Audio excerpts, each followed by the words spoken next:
So let's say we work with you and we're like, you know what, we're going to do 2 events. One is going to be in the fall and one's going to be in the spring, and it's going to be for your existing clients, but we're going to ask them to bring a friend, or we're going to do it for prospects, or whatever the case may be. And we're going to bring in a speaker. The team will find the location, book the venue, do the banquet event orders, create the invitation, send the invitation, do the social media, track the registration, create the nurture campaigns and the follow-up, and then we will track the ROI for it. That's how heavily we are investing into helping our advisors with their growth initiatives. Hello and welcome to another Top Advisor Marketing Podcast. I'm your host, Matt Halloran. Now, there is a lot of communication that needs to happen when you're going to make a change, whether that's a broker-dealer change, when you're going to become your own RIA, or really you're going to be making any major change that affects your clients. And we have an absolute expert today who's going to talk about how she and her firm, RFG Advisory, will help you make a much cleaner change. So Abby, who is the Chief Growth Officer for RFG Advisory, welcome to the show. Thank you so much. It's such a pleasure to be here. I always enjoy listening, and now I can participate. So Yay! Thanks for having me. Yes, I'm super happy. Because here's the thing. This is a big deal. So as we were preparing for the call today or the recording today, I told you this actually just happened to one of our clients. He just started his podcast, and we were wondering why he was dragging his feet on launching some stuff. And we found out he's switching broker dealers and partnering with another firm.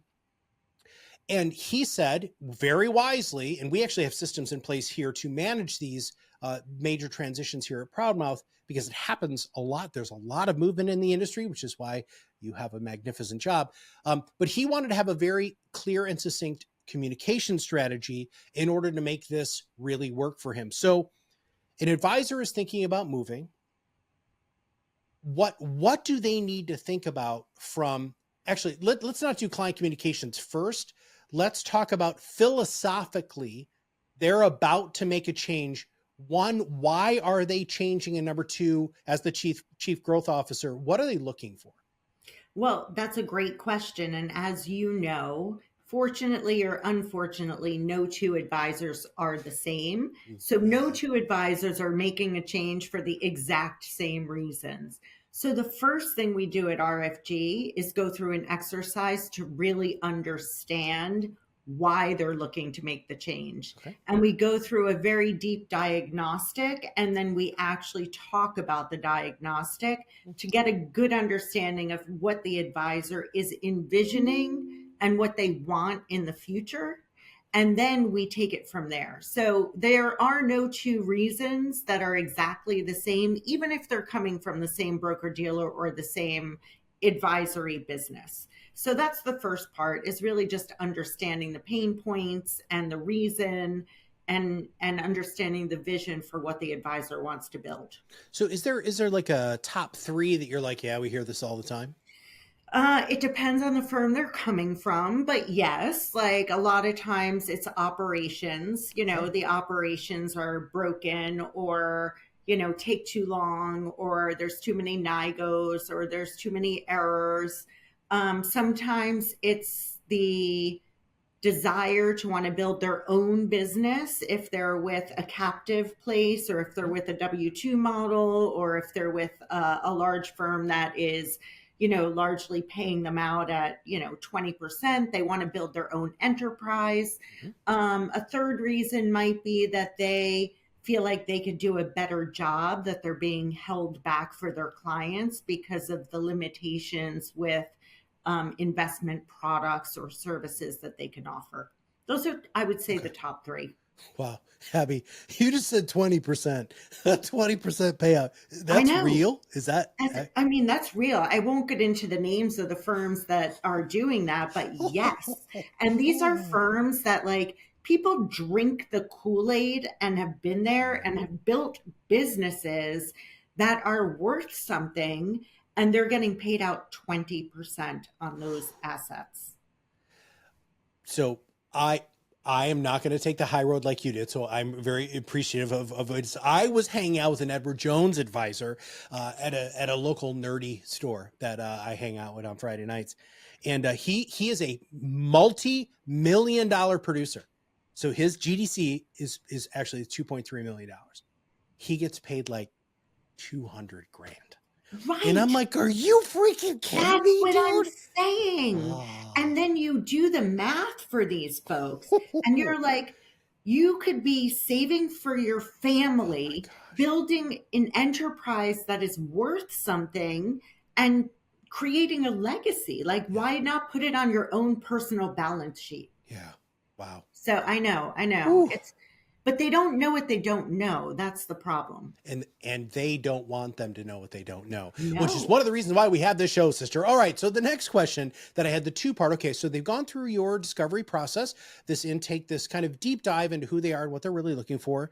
They've made the decision because, again, I want everybody to know this is happening all the time. There are advisors flying all over the place. Okay. So you realize, and we'll just use RFG as the example. RFG is the right organization for them to move to. Then what happens?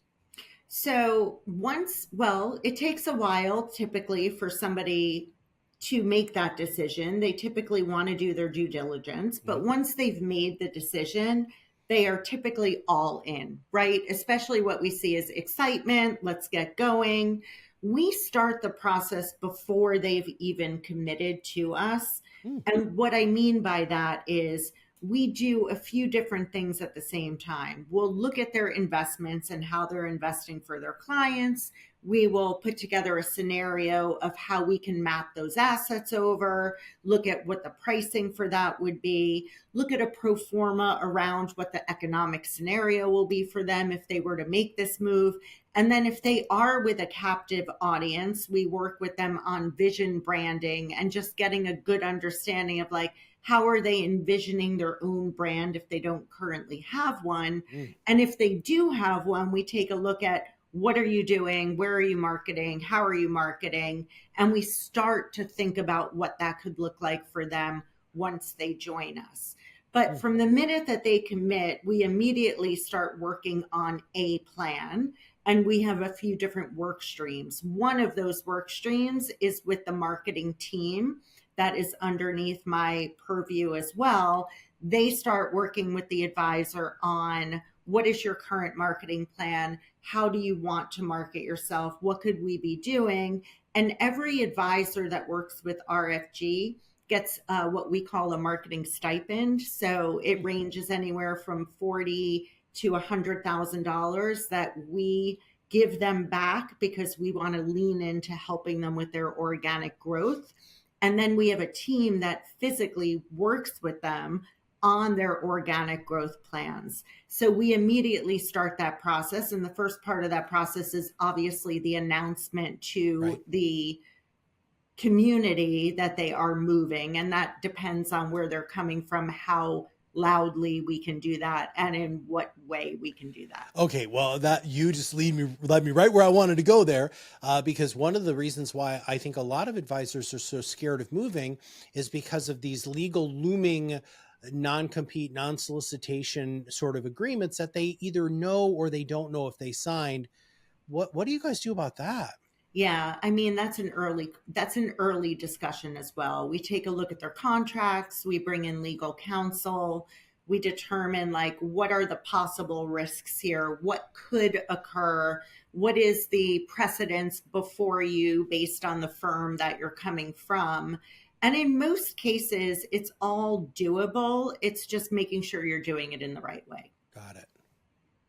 Yeah, when I was had my own consulting firm many moons ago, I worked with an office who left SunTrust and ended up going with an independent broker dealer, and it was like $250,000 for them to fight this.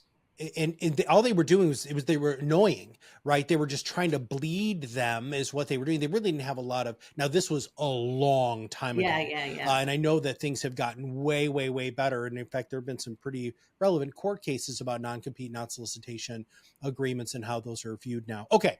So I don't know if and this is ridiculous because we work with you guys. I actually didn't know that you guys provided them with a marketing, but not just marketing, but a communication stipend to make sure that goes much more smoothly. That's really unique. Yeah, I mean, it's not just communications, it can be used towards anything. So, we're working with our advisors, as you know, because we do work together. And we do use you for many of our advisors' podcasts, and we encourage them to do more of that. Just had to throw that in there. Hey, I appreciate it. Thank you. Yeah. But we work with them on identifying ways that we can help them drive organic growth. Okay. So our advisors are growing at about 20% annually, and that's fantastic for the industry standard that's at a low single digit. And I think part of the reason is because we've got a team that literally works with our advisors on creating a marketing growth plan, and then we will execute it on their behalf. So let's say we work with you and we're like, you know what, we're going to do 2 events. One is going to be in the fall and one's going to be in the spring, and it's going to be for your existing clients, but we're going to ask them to bring a friend, or we're going to do it for prospects, or whatever the case may be. And we're going to bring in a speaker. The team will find the location, book the venue, do the banquet event orders, create the invitation, send the invitation, do the social media, track the registration, create the nurture campaigns and the follow-up, and then we will track the ROI for it. That's how heavily we are investing into helping our advisors with their growth initiatives. And that is a fundamental thing that RFG made a conscious decision about in order to really separate yourself. Because Abby, you and I know a lot of RIAs, right? And that's the world we live in, worked right? for a lot of them. And you have worked for a lot of them. And so what a fresh, but more importantly, wise understanding of what needs to be done, because a lot of other larger RIAs are like, well, you can just attach yourself to our brand and we're going to, that'll help you. Well, you and I both know that doesn't work very well. Yeah. No, it's really interesting. And it really is very mission and purpose driven. Shannon and I and the rest of the team, we all have this sense of we want to give independent advisors a fully supported model, but still allowing them to be completely independent. And we want to help them build their enterprise value, not our enterprise value. So does that mean that maybe we're going to be less profitable as an organization, RFG? Possibly, because we are leaning in and giving them more services, but that's okay because we feel really good about that, and having been around the block a couple of times, as I have seen firsthand the lack of support that many firms are giving to the advisors, and charging them for that lack of support. And just from an alignment perspective, for my own passion, my own mission, my own intentions, we are intentionally not doing that. Yeah. There have been so many things. And I remember when I first got introduced to you guys in Shannon specifically, I just thought to myself, this is different. This is really, really neat. Okay. And it's fun. Yeah. And we're having fun. Well, and yes, anybody's ever hung out with you guys, it's definitely a whole bunch of fun. I seek you guys out at conferences. One, because I love the energy, and two, because again, this brings you joy. And I want to hang out with people who are joyful in their work, because it just makes such a big, big difference. And okay. And you're the same way. I know I saw your dog post today, and you want to be grateful for what you do have, and you want to give back, because that's truly, what more can you ask for in this world? A very good business acquaintance of mine said that I want to surround myself with people who I am not the last person they will think of when the building's on fire. And I always love that. I think that I think he strived for a little bit better than that. But okay, so outside of this being just a love fest on who you guys are, because I really do think you guys are amazing, What else are some of the big hurdles that you see them face? So I'm going to be mean here, not intentionally, but you already know how to overcome this. But one of the things that I hear when advisors are moving, especially becoming really fully independent, is the timelines are absolutely ridiculous. That they'll say, oh, well, you'll have everybody repapered in 30 days, 45, and it never happens that quickly. How do you help level set those expectations against your competitors who are saying things that you and I both know are just not going to happen? Yeah. Well, we're very realistic. So I think we happen to be very truthful people, which is one. Two, we know that it takes about 62.5 days to transition a full book of business. Yeah. And we study that very carefully. And the timelines do shift here and there, but not that much. I do think the day that we can like instantly move somebody from one place to another, it will be a game changer. But in the interim, we do the best that we can. And we've got an amazing team of transition specialists that literally have morning calls every day with the team that's transitioning the assets. We make sure that we are keeping the advisor up to date. We keep track of all the paperwork that comes back in or the new accounts that are open. We take the heavy lifting off of them as much as humanly possible so that we can deliver on that promise of getting them back into business quickly and not having to worry about continuing to transition assets. Yeah. And that's really the name of the game. Like, they don't want to be out of business. They don't want to be bogged down with this. And we don't want them bogged down with this. We want to see them turn that corner and get back to business and start growing. Yeah. Now, with this, so you said, so they could potentially get access to this pool of money for this marketing and communication. They can do events and all of those things for client communication. What are some of the other things that you have seen that they do from a client communication standpoint to make sure that that transition happens clearly, succinctly, their potential new brand or new mission, vision, values, whatever that they're bringing to their audience, kind of the under new management sort of situation? What are other things that you have found work to help that transition happen more smoothly? I think that we do. It depends on the advisor. And again, it depends on where they're coming from. But we've done things such as, receptions where we announce it to their clients and we invite people in the community to come and reveal their new brand, social media campaigns, podcasts that we launch or we transition over from wherever they were before. So there's a myriad of ways that you can go about launching this. We do video snippets. We, use YouTube. Listen, you and I were talking earlier, like if you're not in the digital space, you could forget about ever attracting the next generation of investor. And we really encourage the advisors to get digital, even if it takes them out of their comfort zone. But we're fortunate because many of our advisors skew younger, which is just, I think, self-selecting because we target advisors who want to be in growth mode. Yeah. So I think that's an important aspect too. Well, in those younger advisors who are in growth mode, talk about an organic growth and marketing and business opportunity because, as the aging baby boomer advisors aren't making the changes, there are going to be, and we were talking about this before we hit record, 70 plus up to $80 trillion of money is going to be transferred.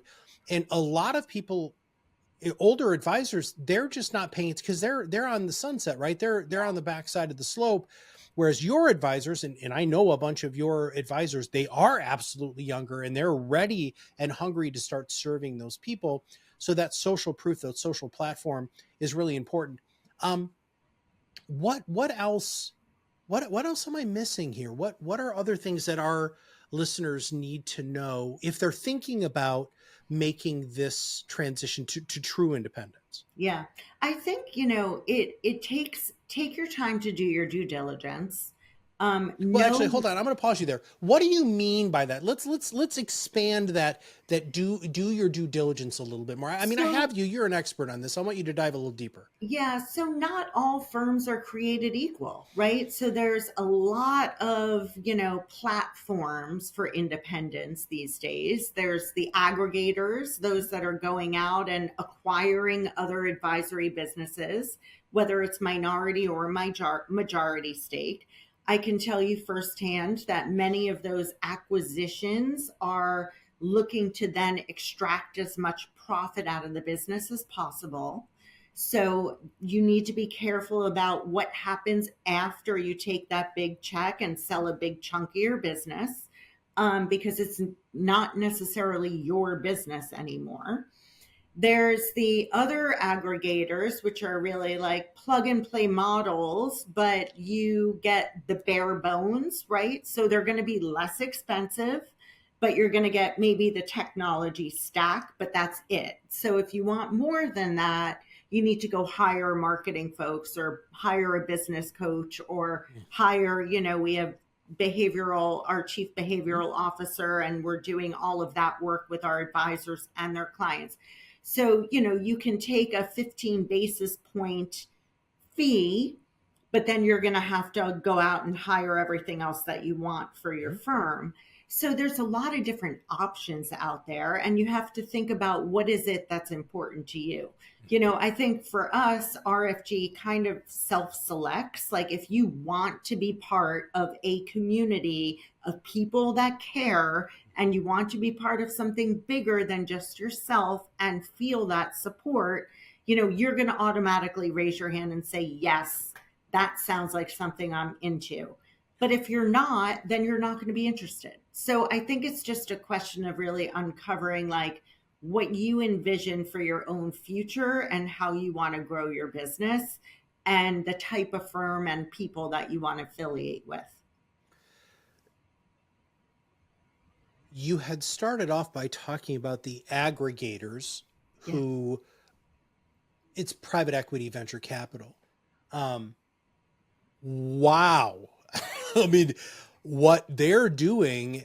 So I have a friend of mine who this just happened to his firm. And the money that they're throwing, Abby, is insane at him. I know. And so he's really excited. And I'm like, you don't own anything anymore, man. And I asked him questions.